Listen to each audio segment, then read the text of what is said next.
Om Shanti.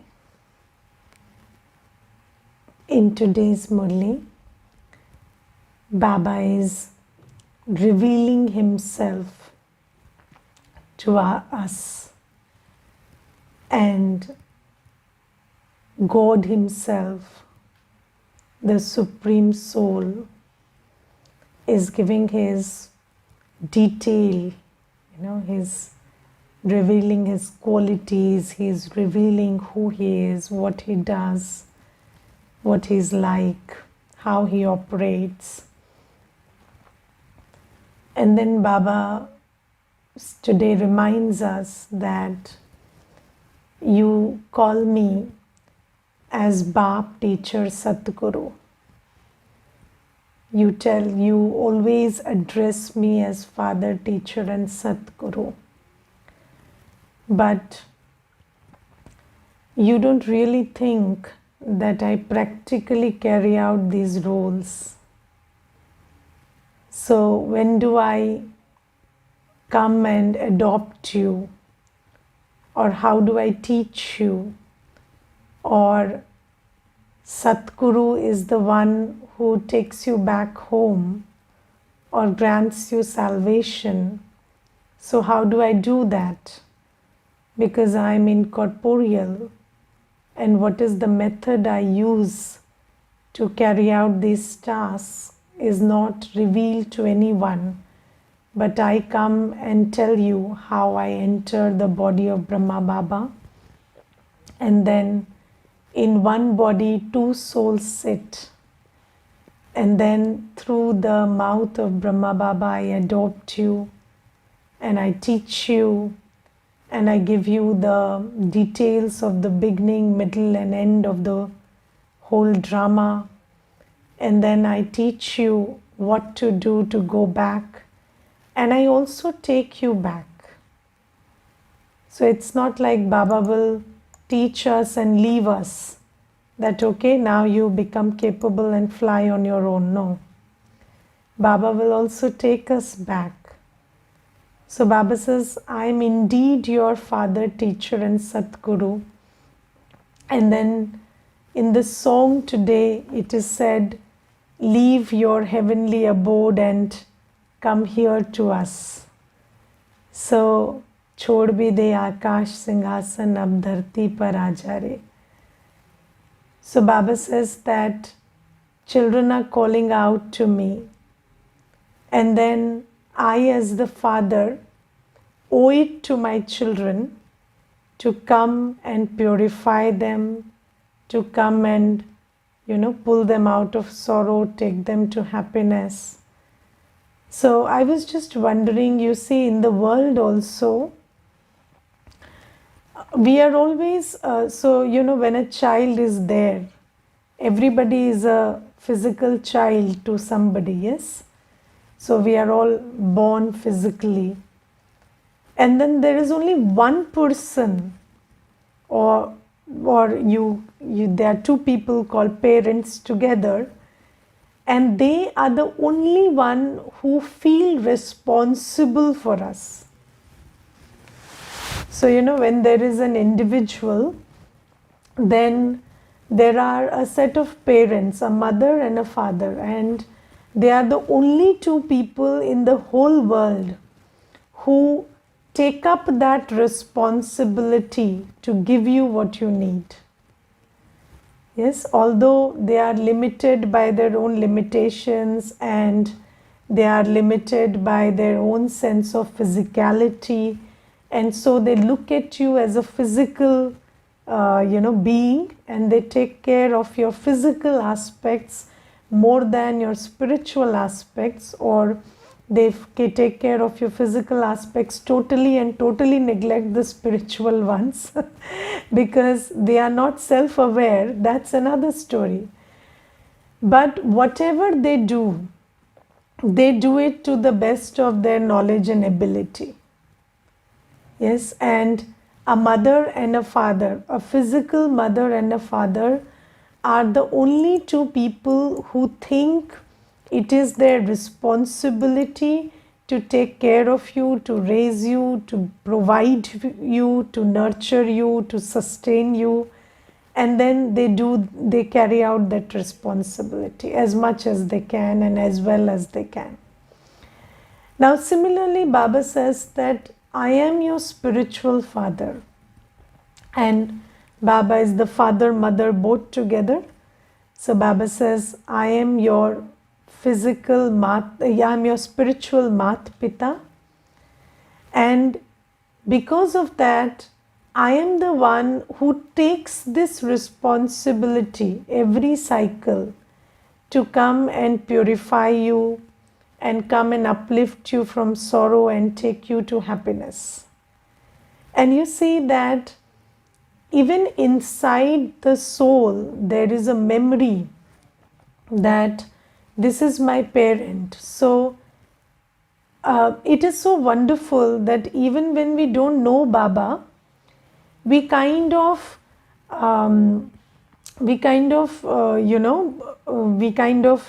know that this is the one responsible. So with a lot of authority, we call out to God.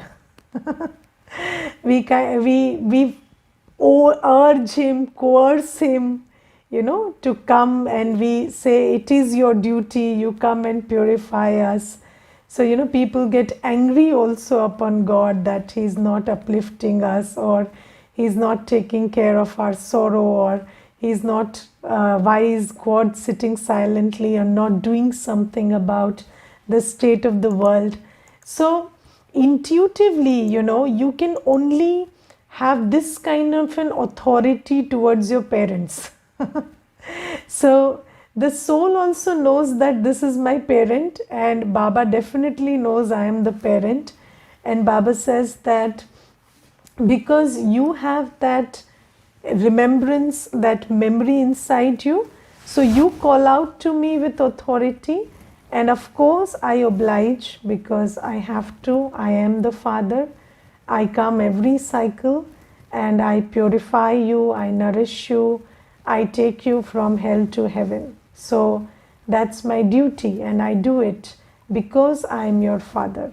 So the duty of the father is to sustain the child and give them inheritance, and that duty Baba performs.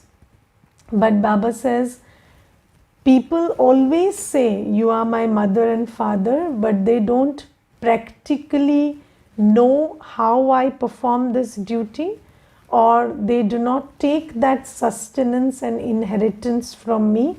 Apart from you children, nobody practically, comes in a relationship of a child and parent with me.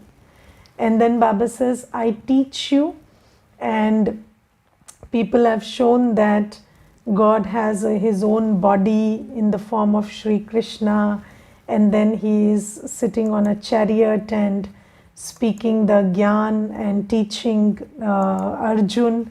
But Baba says, no, I teach all my children, and I don't take that chariot made of wood.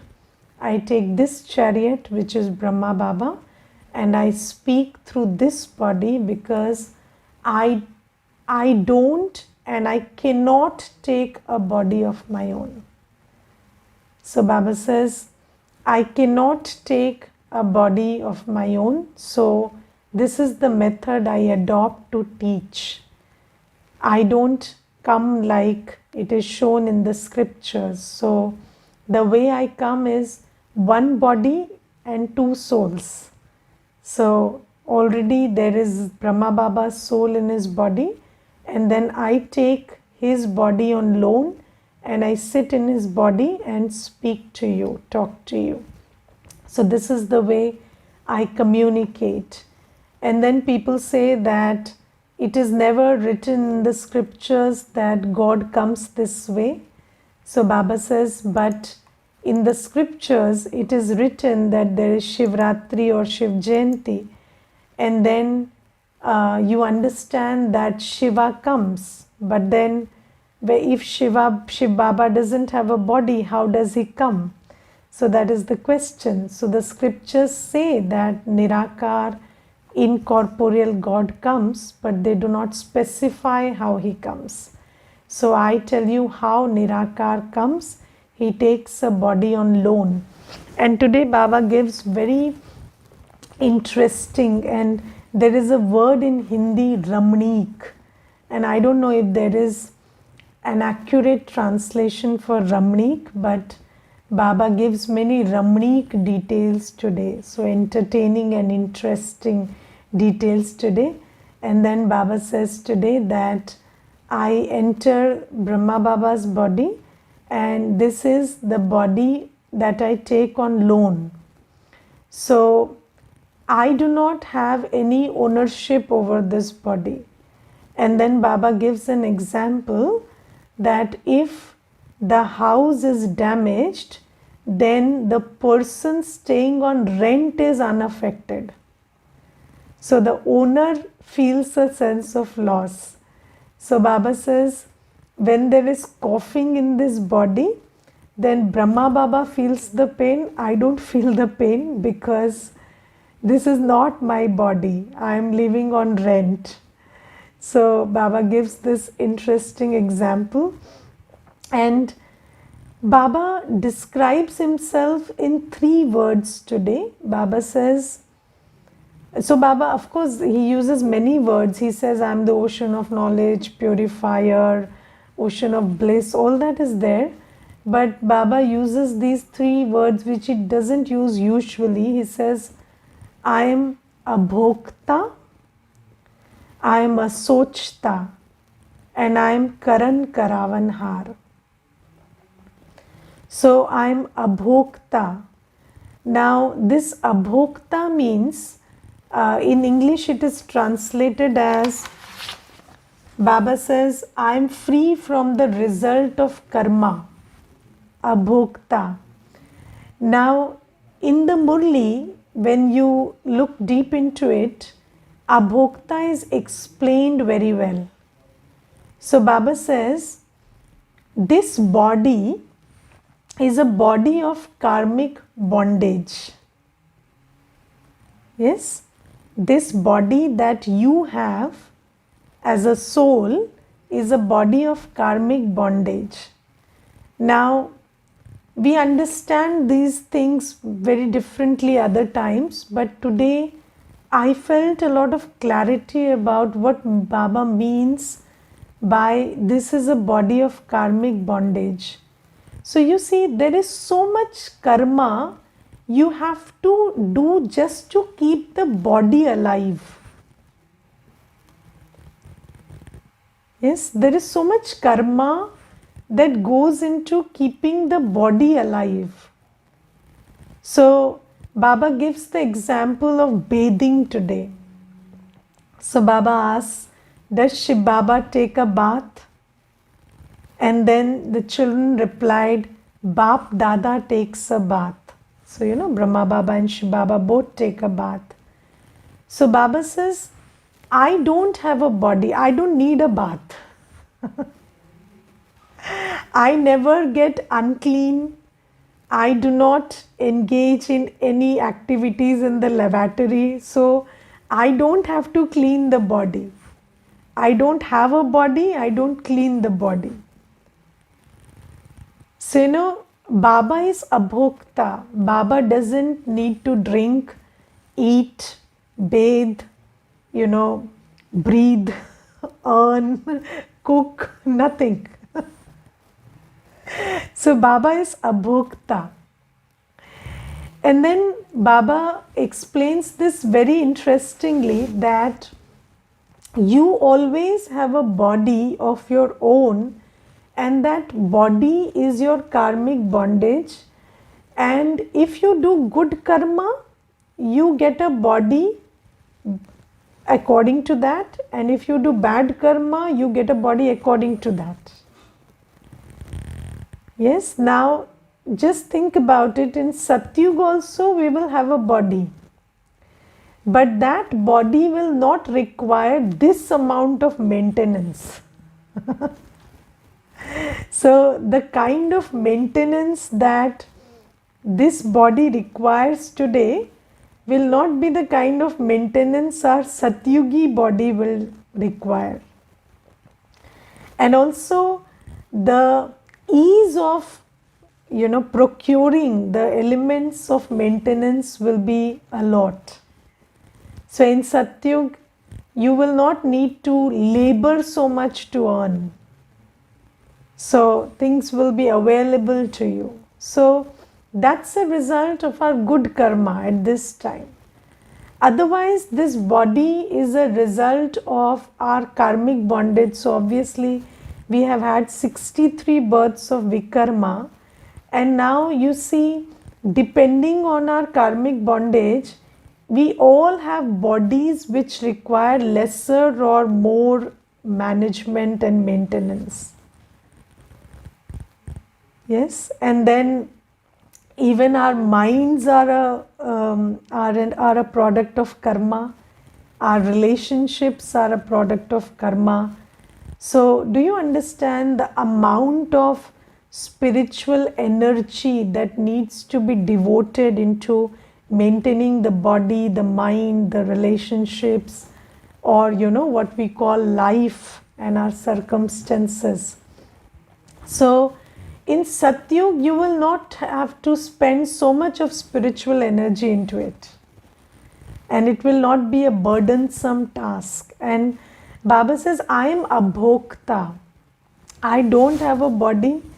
I don't have any bondages of karma. I do not engage in karma. I am not akarta because I perform the act. I come, enter the body of Brahma Baba, I teach you, I purify you, but I am Karan Karavanhar, which is I do it through Brahma Baba. And that is why I am beyond the influence of the karma I do in even Sangam Yuga. So because Baba's method of doing karma is Karan Karavanhar, which is he makes Brahma Baba do. He instructs Brahma Baba to do. He doesn't do it directly. So Baba says that is why I am free from karmic bondage. I am abhokta. So Baba says it is wrong to say that I am akarta because I do, but I do it indirectly. So as Karan Karavanhar I do it. So that's why I'm abhokta. And then Baba says, I'm asochta. I do not think like you think. So, we think consciously. Baba doesn't think consciously. Baba just expresses who he is. So, you see that every soul has a recording inside of itself. Yes? And this world, this stage is the field of expression. Yes? So, once you are on the stage, this is Karam Kshetra, so automatically your record that inside of you starts playing. Yes, but because of body consciousness, we think a lot. Because of body consciousness, we think a lot. And then we start thinking that we cannot do anything without thinking. But the thing is, you are a soul and you have a recording inside you, and this Karam Kshetra will bring out that recording if you're very clean inside, If there is no body consciousness, then you will be naturally acting your part in this world. There will be no conscious thinking. Everything will happen very automatically. Just like in Satyug, do you think Lakshmi and Narayan will sit like this and think how to rule the kingdom, what to do? Or let me think, will they say, let me think what is to be done? they would just do it organically and automatically, as if they are in sync with the drama. So, whenever something presents itself, you know what to do. So, there is a state of knowing. You don't have to think. Yes? Have you seen that so I have this experience that when I used to go for writing my exam in school, I never thought. I just wrote. I saw the question, I wrote. I saw the question, I wrote. That's it. Because it was all there. So I just wrote. And I wrote as much as I knew. And if I didn't know something, I got up. It's okay, I don't know this. But then there were children who thought, who just sat and who pressed their head hard and then they thought. And then one day I asked my friend after she came out of the class, so when you do this, does something extra come out of it? So, I think you know what you know, and if you don't know something, you don't know it. So why do you spend this whole time, sitting in the class and pressing your head and acting as if something extra is coming out of it? So then she said, you see, it doesn't look nice, like you finish the paper in 45 minutes and leave. You are very shameless to do that, and we don't like it like that. So we just sit and while away the time. So the thing is, you know what you know. There is nothing to think. It is body consciousness that makes us think. And when we are impure, thinking becomes necessary. Yes, because there is a lot of, upheaval inside, and there is a lot of mixture inside. So you need to consciously think to sift out the unnecessary and bring out the necessary. So thinking becomes necessary in case of an impure soul also. But then when you're pure, you don't need to think. You know what to do and you do it anyway. So Baba is asochta. And Baba says, you think on this karam kshetra because you are, you lose your quality.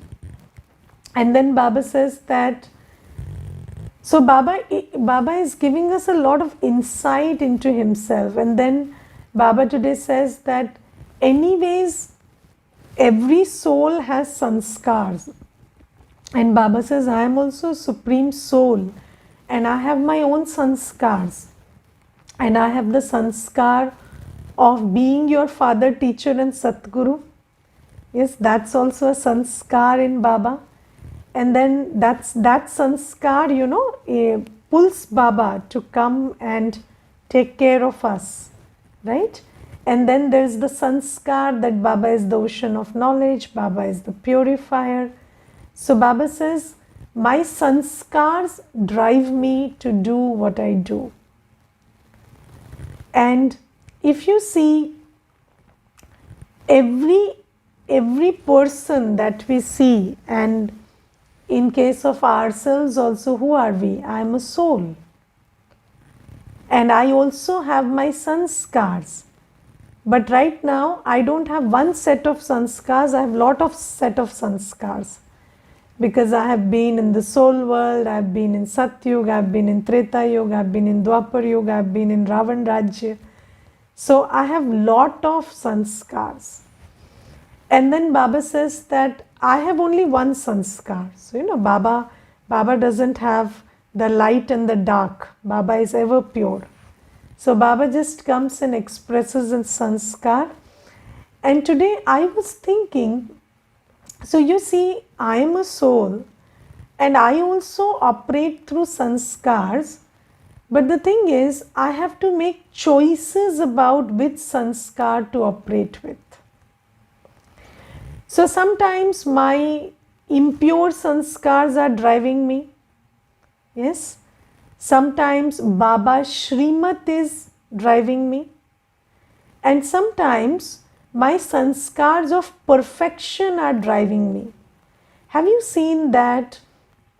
So let me give you two examples about what I mean by your sanskars of perfection driving you. So have you seen that sometimes even when you are not in Gyan, so you are in an environment and then you feel like doing something, but then there is somebody who tells you that this is not the right thing to do and you can do better. Yes? So what is that? That is your sanskar of divinity which is there inside you. So even in Agyan Kal, we have heard the voice of that sanskar.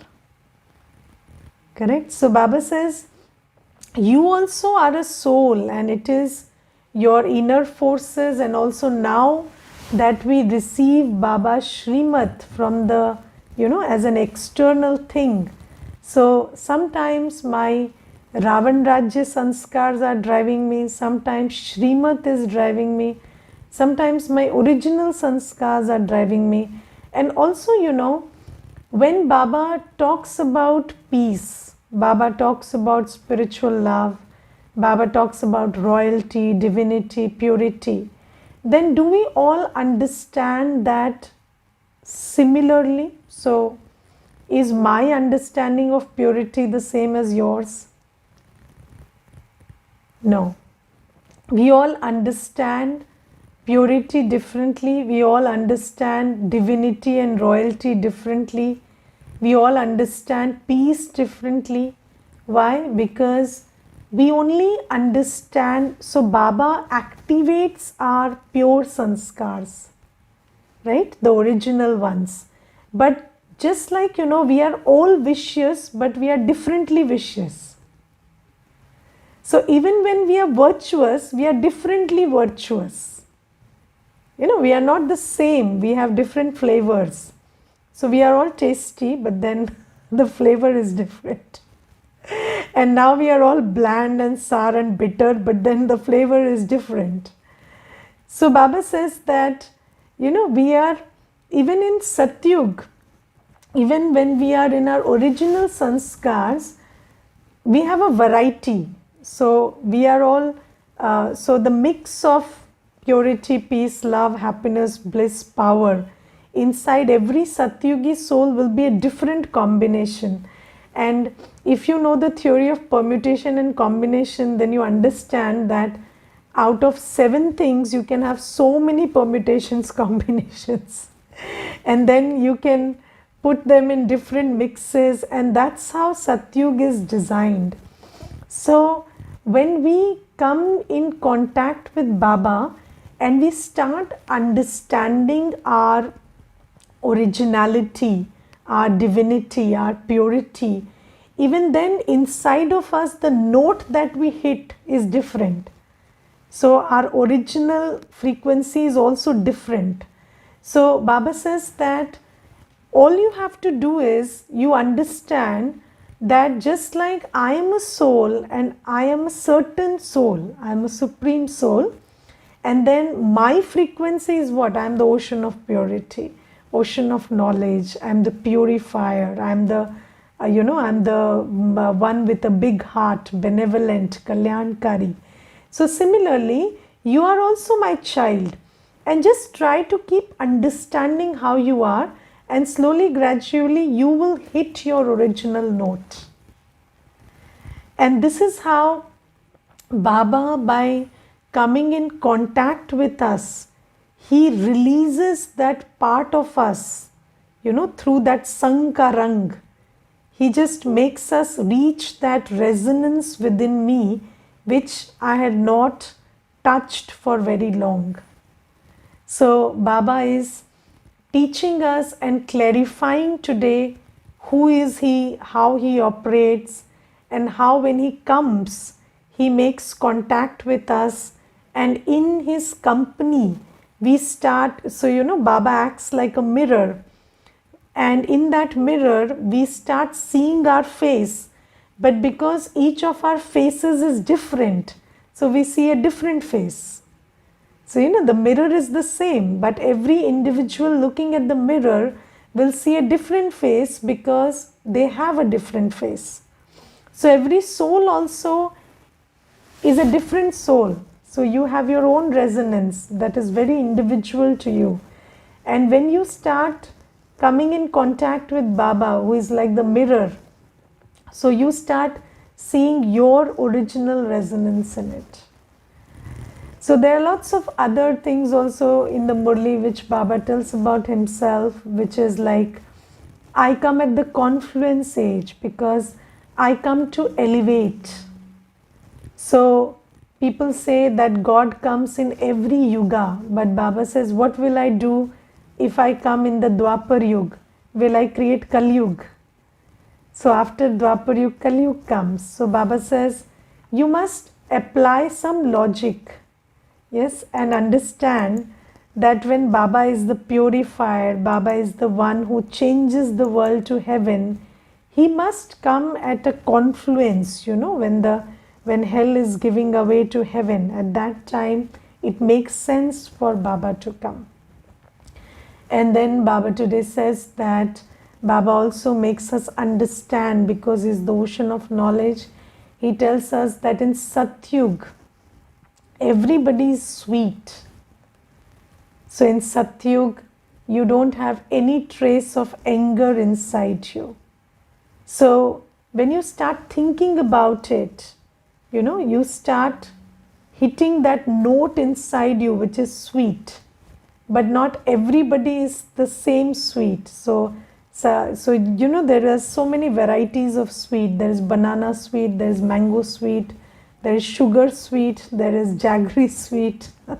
So sweet is also different. And then Baba says, when you hear the Murli that, every soul was sweet in Satyug, and you start thinking about it, that we never fought, we never came into conflict, we never had otherwise feelings for anybody, and you start thinking about your original state, then you will come to the awareness of what sweetness means to you. So this is why Baba comes and Baba reveals himself to us. Baba reveals the nature of the soul, both the soul in soul world and the soul in Satyug to us. And then we start thinking about that, and that makes us realize, get in touch with our original sanskars, both the sanskars that we had in the soul world and the sanskars we had in Satyug. And then Baba says, I need to do this work here. This work is not done in the subtle world. So in the subtle world, you are all angels. So here, when you are full of these vices, I need to come and talk to you to make you an angel. And what is an angel? So, sometimes in Gyan, when we hear this word angel, we have an image that angel is somebody in a white dress with wings. And what we do is we also think it is a fancy dress competition, and we start imagining ourselves in a white dress with wings, and so we think that's an angel. But an angel is not white dress with wings. An angel is purity, peace, love, bliss, power reflected on your face, your features, your actions. And Baba says, here when I come and you understand me and you understand your divine state, then you start emerging that purity, peace, love, that power that is latent inside you. And when you start emerging that, then it starts becoming a part of your obvious personality. And that's an angel. And Baba says the whole point of this coming and talking to you and telling these stories and giving this knowledge to you is to change you to an angel. And once you start feeling like an angel, thinking like an angel, wishing like an angel, conducting like an angel, then I don't have any other work to do here. Yes, and then Baba today says that I come and sit in Brahma Baba's body, and many people say that's impossible. How can two souls sit in one body? But Baba says in Bharat there is a tradition of invoking ancestor souls in the body of Brahmins. So, when a soul has departed, then they invoke that soul in the body of a Brahman, and that soul comes, talks, eats. That is the tradition in Bharat. And Baba says that you find okay. But I, the Supreme Soul, come and talk doesn't make sense to you. Now Baba says that soul actually doesn't come because that soul is in a body, right? So if the soul came, then what would happen? That body would collapse. But Baba says, I can obviously come because I don't have a body and I won't be abandoning a body if I came. So I come and sit in this body and I express who I am, and I give you a glimpse of who you are in expressing who I am, and that's the work I do every cycle. And what is so difficult to understand in that? And about this, this thing about, a soul coming and sitting in a body and talking. So, even in Brahma Kumaris, there is a system of bhog, and sometimes departed souls are, they are invoked and they come and accept bhog in the body of the trance messenger. So this is a tradition in Brahma Kumaris also. So I will tell you one incident about this bhog thing. So there was this person who had a doubt about this because he had this question that if that soul is already 1 year of death has happened or 2 years have passed, and then that soul is brought into this body, then what happens to the body of the new body of that soul? So that new body, does it not collapse? So then he asked this to Brahma Baba, and then Brahma Baba said that just like when there is a movie going on, what you do is the reel is somewhere else, but you project the contents of the reel on the screen. Yes? So when a movie is going on, these days there's a lot of projection. So you see that you are sitting in your own place and you are projected here in my, in the drawing room of the center. So this is projection. Now this projection, if technology can do, then can Baba not do this projection? So Baba had explained to that soul that when there is a soul who is invoked into the body of the trance messenger, then it is Shiv Baba projecting their sanskars onto this soul. It is not that that soul comes and sits here, but Baba projects their sanskars onto this soul. Just like, where are you sitting now? Are you in my, before me on the screen, sitting in this drawing room of the center, or are you in your place? You are in both places. How? Through the power of technology. And you can experience both the places. It's so interesting, you see, that you are in both places. You can experience both the places. So you are experiencing what's going on here, and you are experiencing what's going on there. So Baba says, Shiv Baba also has this power that he projects the sanskars of the soul onto this trance messenger, and then he fulfills the bhavana of the one who offers bhog. And it's not like the soul has to leave the body and come. Okay, so this was the answer given by Brahma Baba to that person who was questioning. So I wanted you to understand this, because Baba in the Murli today said that when bhog is offered, that soul doesn't leave the body and come. But because I don't have a body, it's very easy for me to come. So I just come, sit in the body of Brahma Baba, do my work of, creation. I am the creator, operator. So I do the work of creation and then I leave. Okay. Om Shanti.